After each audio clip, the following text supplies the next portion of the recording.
Well, I've been writing songs for a good part of my life, started when I was very young, and I've come to realize that in a lot of ways, Spirit has been guiding me through much of my life with respect to these songs that I've been writing for 30 or more years, for 40 years, and many times I've been waiting to see where their time is, when their time is to be, so that I can share them a lot more. And it seems that it has arrived, and we are definitely in a time in which I hope that you will see that these songs are speaking to these times. So this one, I'm just going to go right into a song. It's going to set a bit of a tone, and it's called Angels on the Wing.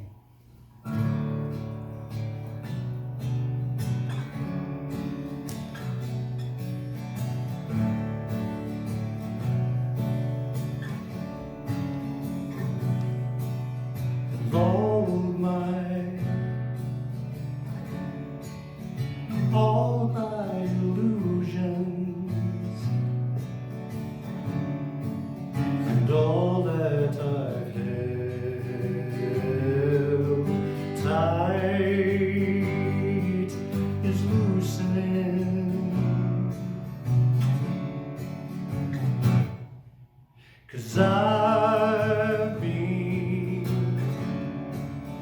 locked in a machine, holding me long like a zombie.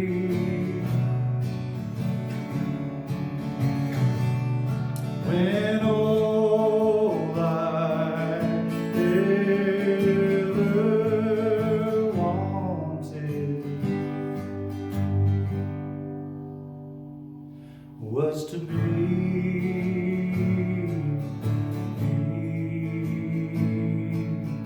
free.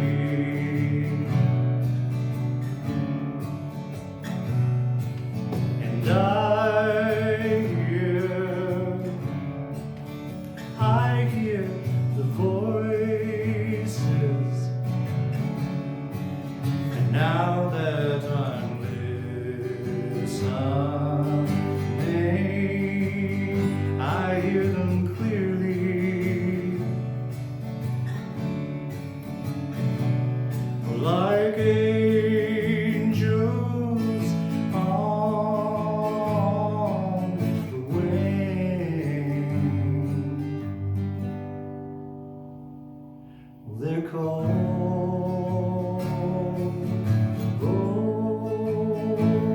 rolling me.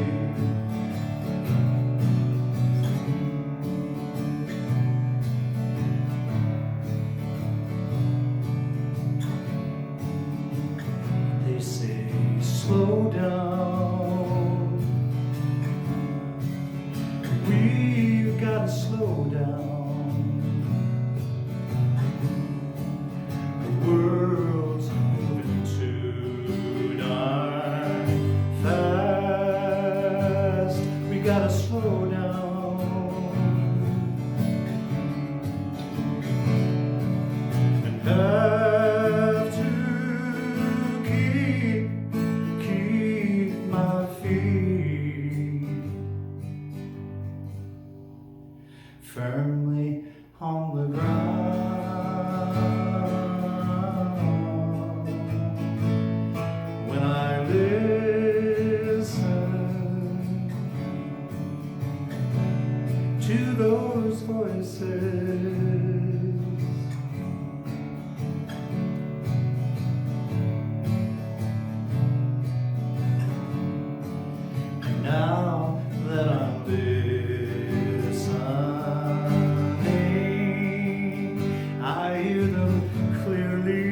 So, let the angels call you home.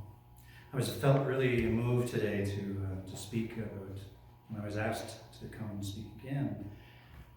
Thank you so much for asking me to do so. And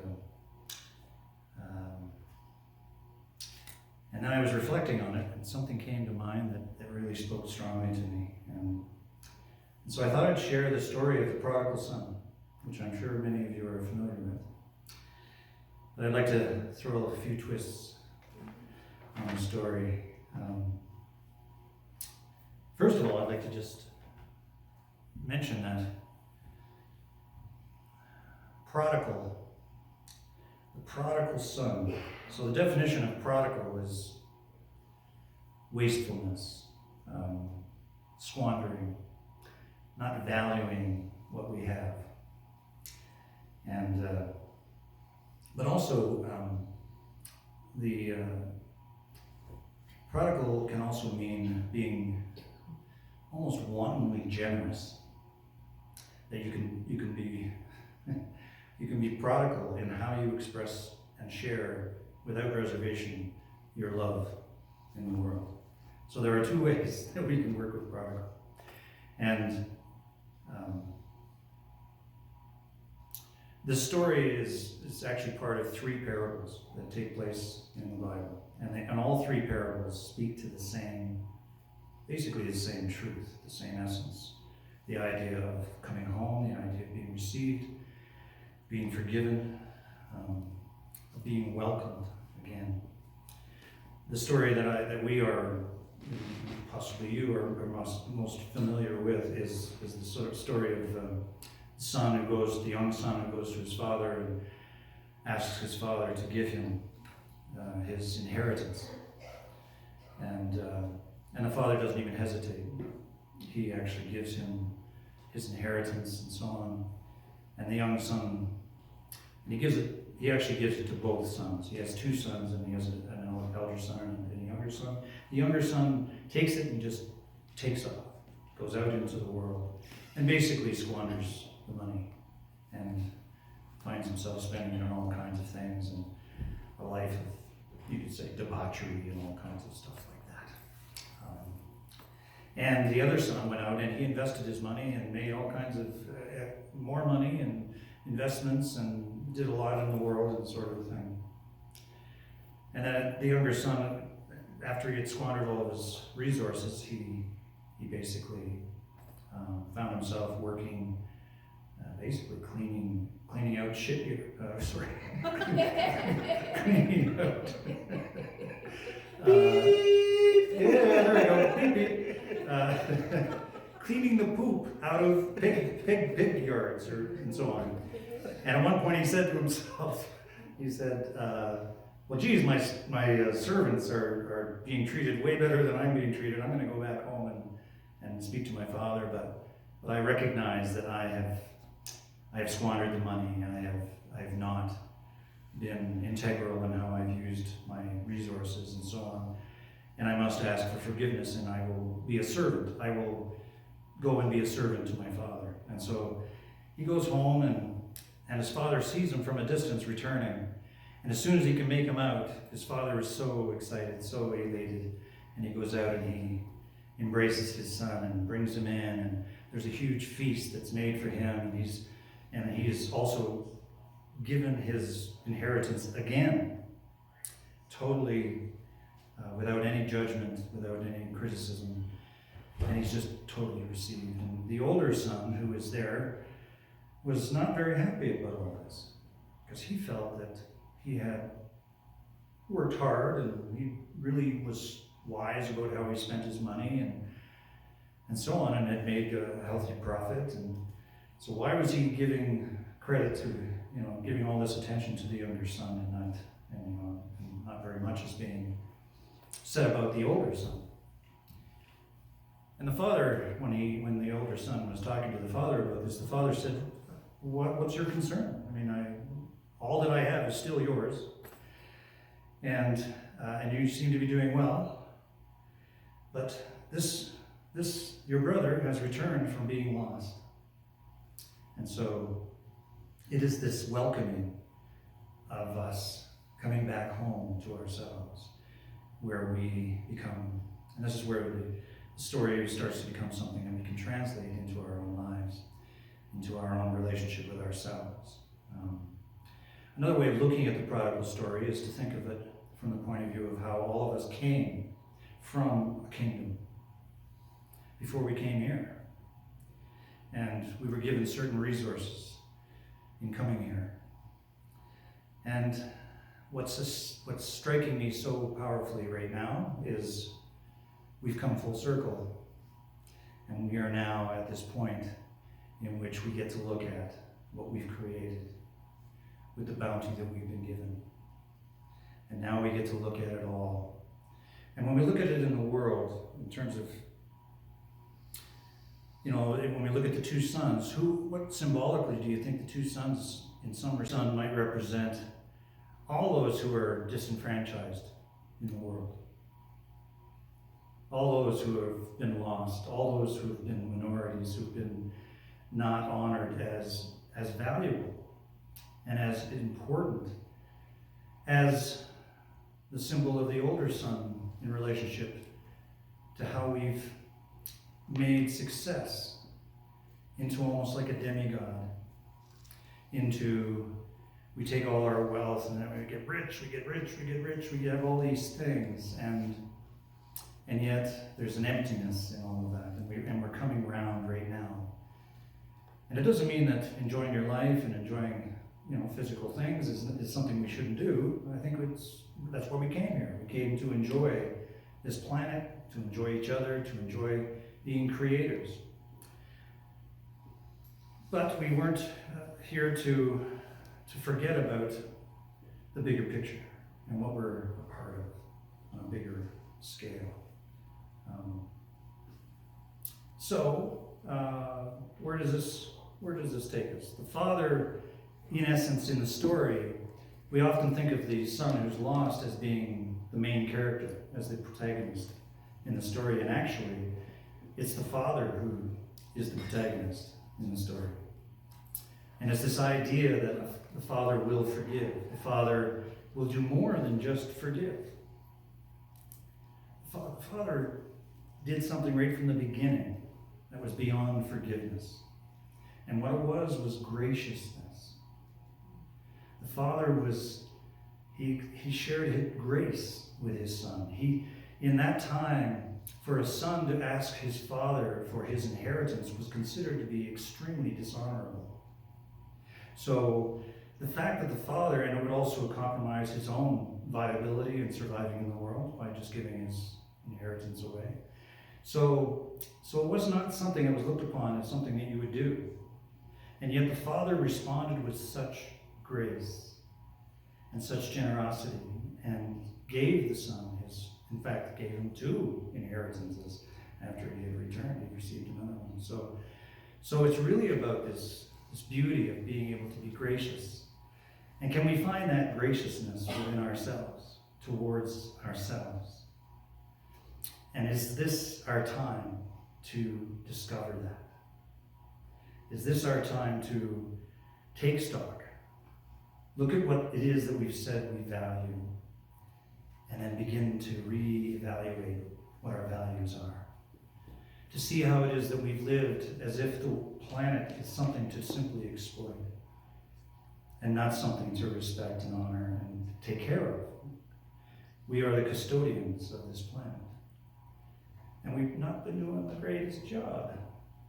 So it seems that great nature has come along and said, okay, I heard somebody say recently, it feels like nature has given us a time out.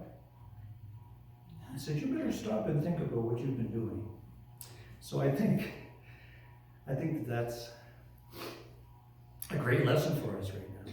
And there was a story I told last time I was here, which is how it is that we got into this kind of mess.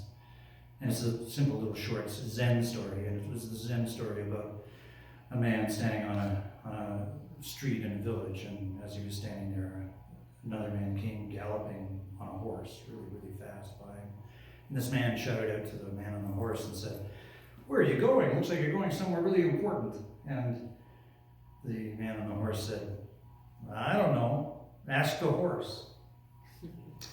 And isn't that possibly a good example of where we've been and what we've been doing? Is we've been driven by the desires and the habits and of the horse, of our desires, of our wish to acquire and to control and so on. And now it got out of control, and it's controlling us. And now the habit of this, the will of this addiction, you could say, is what drives us and what has been driving us. And so now we've been pulled right back. We can't get access to things quite as quickly, so we can't access all these resources that we have become habitualized to. So it's really making us stop. And the other thing that's interesting about the story is the context within which the story was taking place, which was that at the time, Jesus was, when he was sharing this story, he was sharing it amidst the leaders of that time, the Pharisees and the Sadducees. And the Pharisees were a little more flexible, but they were still very highly critical of what Jesus was talking about. And the Sadducees were even worse, because they did not believe in spirits, they did not believe in the resurrection, they did not believe in a lot of things, and they certainly did not believe that Jesus should be sharing what he's sharing with what they considered and called sinners. People who were the outcasts, people who were not considered to be on the inside of the spiritual circle. And isn't that the case today? Isn't that the case in the world? That our indigenous people have been ostracized and marginalized.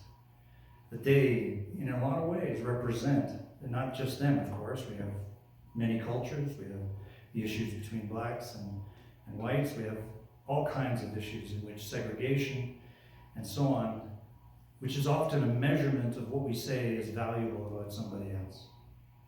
And we've made some decisions that certain people don't have value. And the interesting thing is, because of the strictness of the Sadducees, you realize that just makes them sad, you see? You're not getting my joke.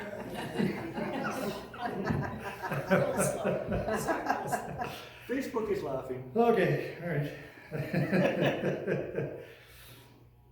And I don't know if you've ever heard of Rupert Spira, a wonderful writer about consciousness, about awareness.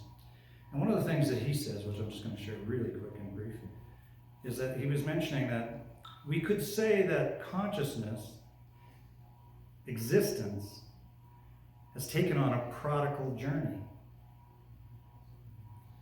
Apparently, out of its own kingdom, into the realm of mind and senses. And it is as though the seamlessness of consciousness and existence unfolds into itself to become the world, and then folds back into itself again, folding the world back into itself. So why I'm mentioning that is because if we look at an even bigger picture, we can see that the picture of our coming here, the whole experience of existence, is that we've been set free, or set loose, you could say, in order to discover the grace of life and the grace of what we've been given and how we can use that in a way that truly helps other people. I'm going to be conscious of my time, and so one of the things that stands out right now in my mind, and I hope in yours, in some ways, is this is our time to reevaluate what we're truly connected to,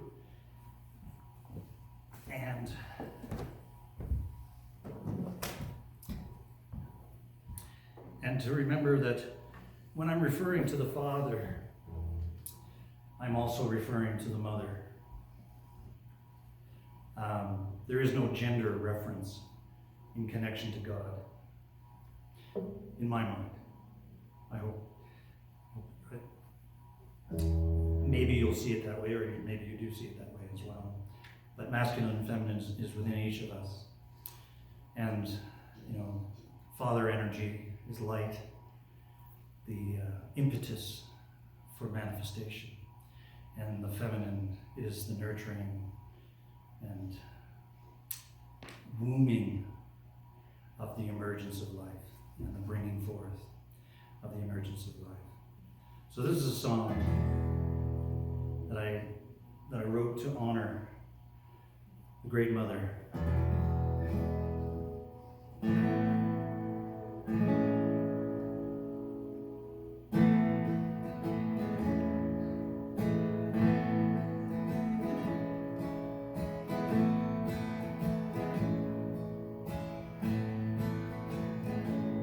Mother of mercy, please be kind to me. Mother of mercy, please be kind to me. I've tried to be a good man, set my soul free.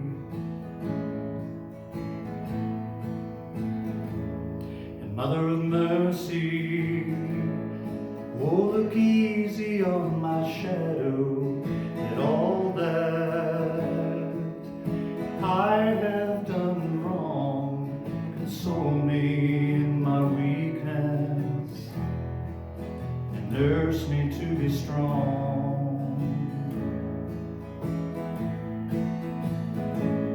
And Mother of time, I've known you for a while, but compared to your eternity, I'm just a minute child.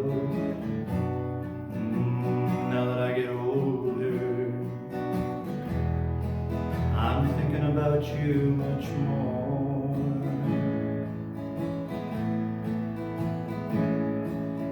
Mother of the womb of life, where we are born in love and light, send your breath into the night, into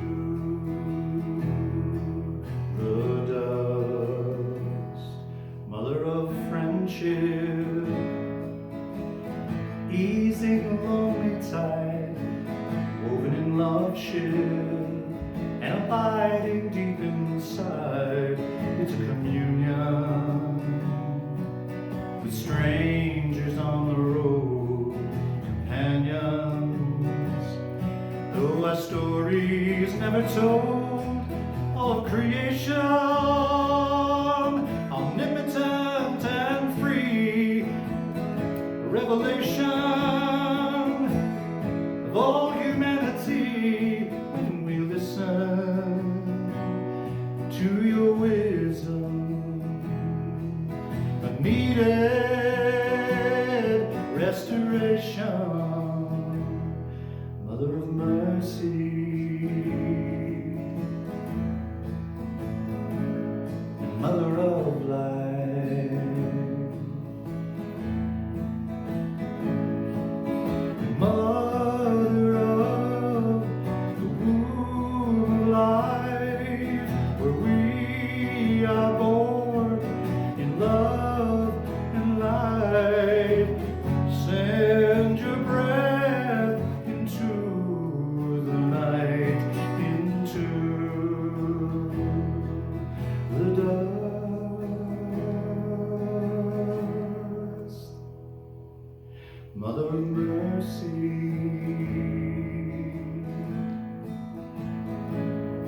Mother of light.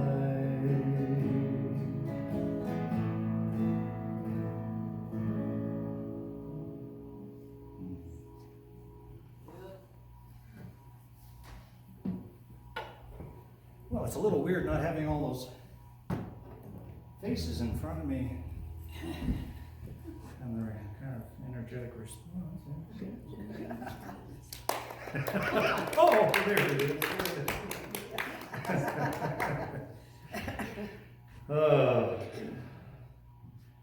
So, I don't have too much time left, so I always plan way more than I have time for, so then here comes the editing process.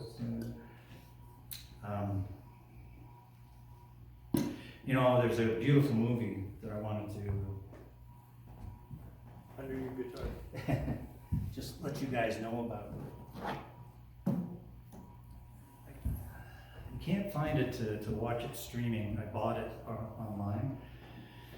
And it's called The Heart of a Man, or The Heart of Man. And it is the prodigal son story, but very, very, very beautifully put together. The cinematography is stunning.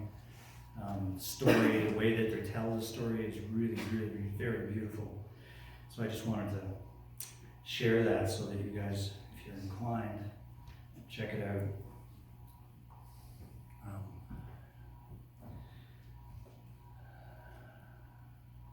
You know, in that movie where I found myself bawling my eyes out was at the part in which it was being said that the Father, his message, that the divine, all it is, great source, the great spirit, the truth that is us, has never abandoned us, never abandons us, is always with us. And it was one of the most powerful moments in that film, was seeing the son returning. I have to watch that, I don't get all emotional. And the way in which the Father received him was one of the most beautiful things I was able to witness on the screen. And what was being emphasized was the Father was saying to the Son, and the divine says to all of us, you do not have to earn being loved.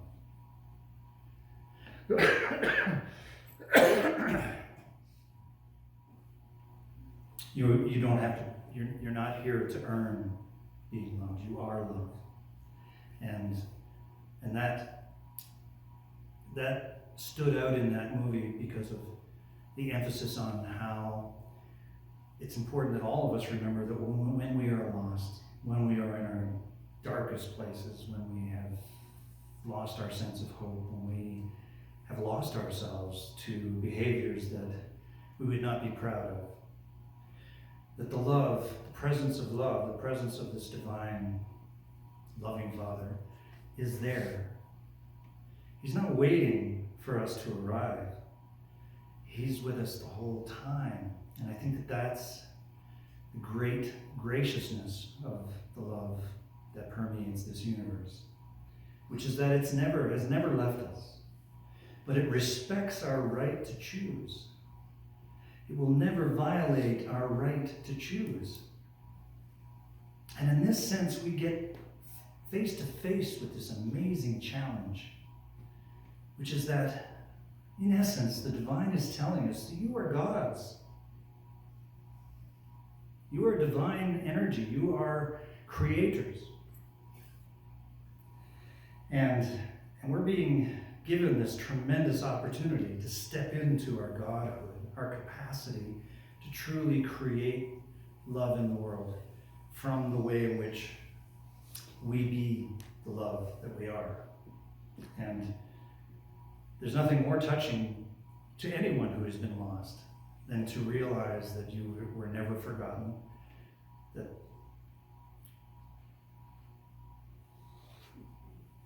and I'll just tell you a quick, I know I can always go over. In my own story, just to convey a little bit of a personal story, which is,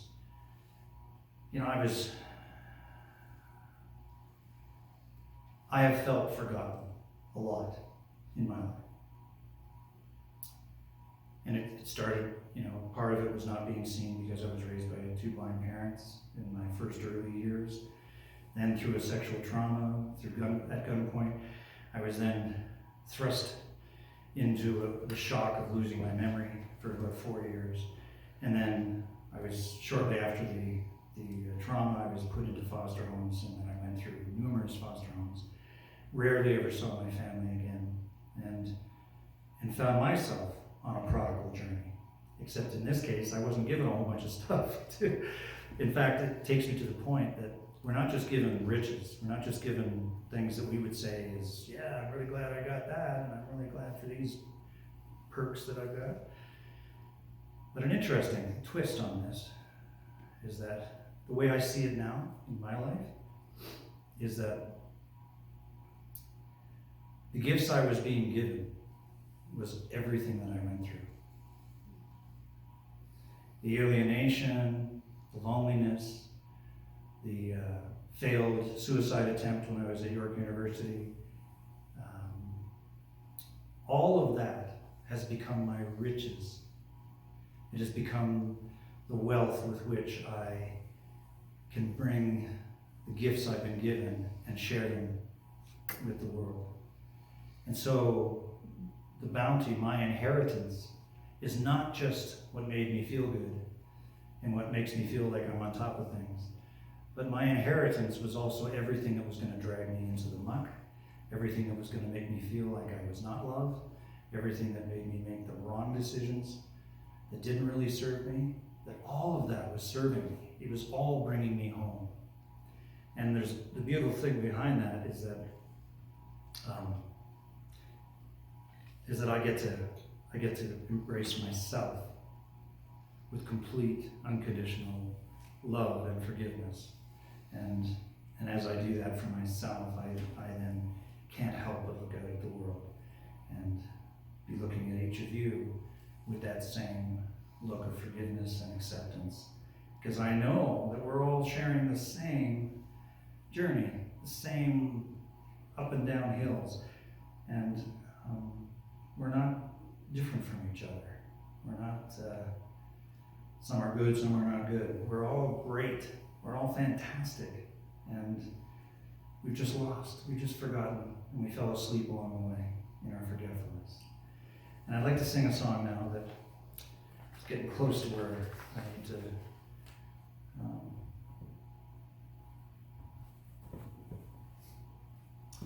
there's always lots of things I'd love to share in terms of music.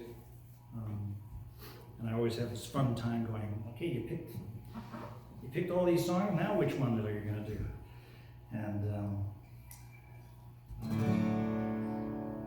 But just because of what I've just been saying, and there's another song I would have liked to have done today called I See You, which I think really speaks to a lot of this experience of being seen and so on. But because of what we're talking about in terms of the Father being grace and being love, I wanted to share this song called Abiding Love and Grace.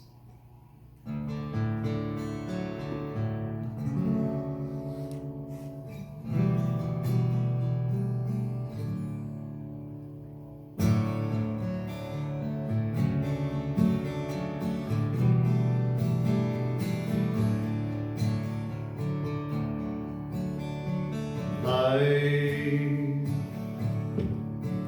break you down and take away all that you found, and life can lift you up and bring your lips to that golden cup where grace abides and love always provides.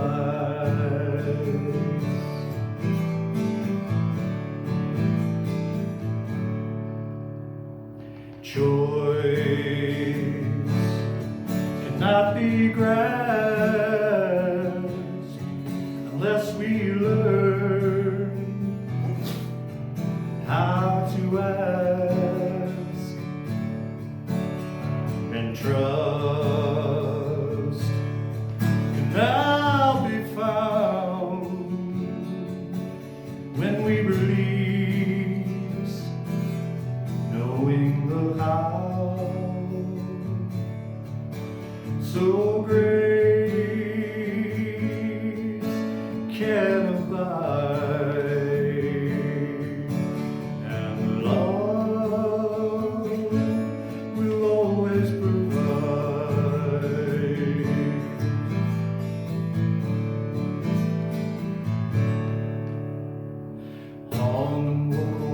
la vie, non devi tornare,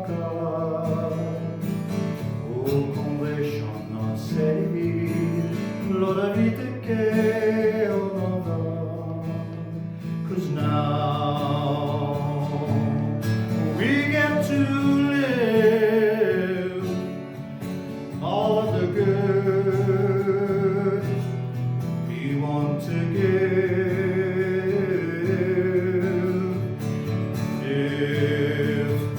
If you've lost your way, oh, know that your heart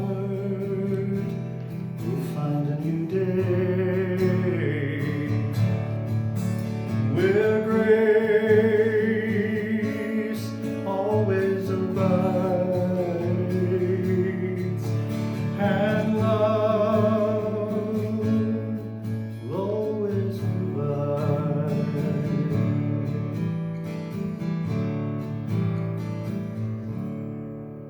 'Cause now we get to live all of the good we want to give.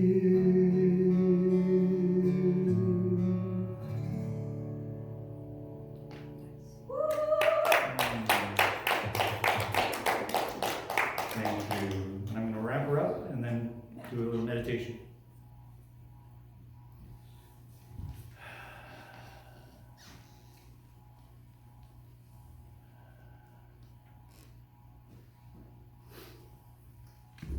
There's another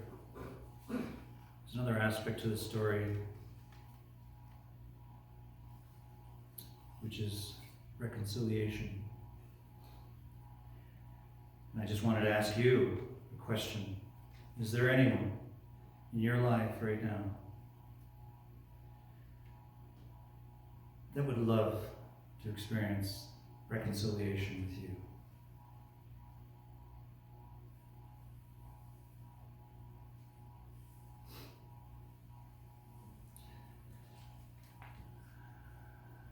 And I would challenge you to take some time in this next week, not so you don't forget, and think of someone that you will contact in order to reconcile or rejoice in who they are. And this is a little meditation. Wrong guitar. For you all to sing with me.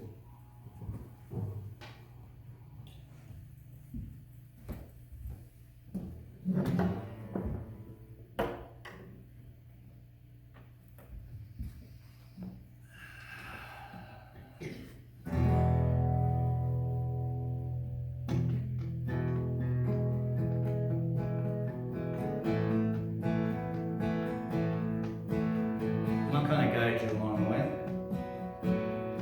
So the first line is, love is all I am. Love is all I am. And I'll give you a little heads up when I'm going to change the lyrics. Love is all I am. Love is all I am. Love is all I am. Love is all I am. Okay, all together. Love is all I am. Love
is all I am.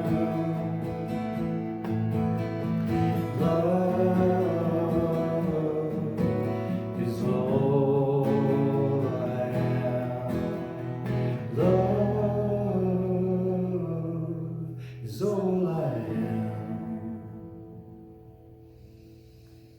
Love is all I am.